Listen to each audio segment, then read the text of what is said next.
This question makes it really clear that we are testing punctuation, specifically apostrophes. But don't just go reading the sentence trying to figure out what you would do. Use the answer choices to your advantage here. Try to break this question down into smaller questions. So we see that there are two words that are kind of getting or not getting apostrophes. So think about them as separate pieces, right? Does the word subjects need an apostrophe or no? Well, the subjects were typically farmers. That's just like a normal noun. It's not getting an apostrophe because it's not possessing anything. They're just doing something. They were typically farmers. So this part is wrong. We don't need to even think about whether the apostrophe is in the right place. We just see that it doesn't need to be there at all. Then we can move on to something like the murals, right? Does that get an apostrophe or not? Well, in this case, the murals do possess something. So that's what an apostrophe does, is it shows possession. So the murals have human subjects. It's the human subjects that belong to the murals. So we do need an apostrophe, meaning that choice A is wrong. And now we have a decision that's unusual.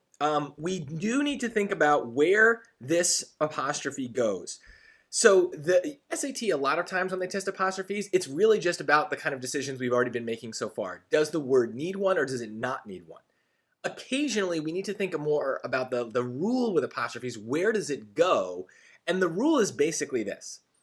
If the word ends in S already, then we just put the apostrophe.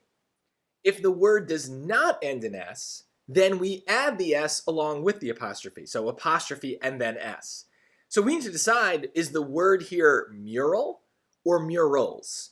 And we wouldn't really know that unless we had the context. So that's why there's a second sentence here. Diego Rivera painted numerous murals, so this is plural, that depicted Mexican culture and history.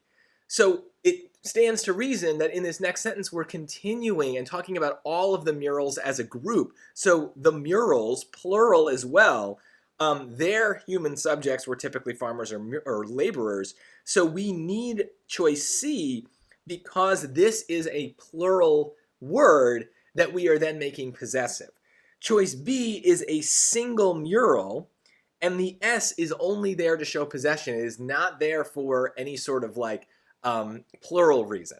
That's really annoying, and this is a rule in English that's really tough. People get this wrong all the time. Even the rule itself is not really well defined in very weird situations. But luckily on the SAT, they're only going to give us cases where it is clearly going to be one answer. So there will always be something telling you what they're trying to say. And generally speaking, the rule is, like I said, if the word already ends in S, because it's plural, because it's just a word that ends in S, then you just add the apostrophe.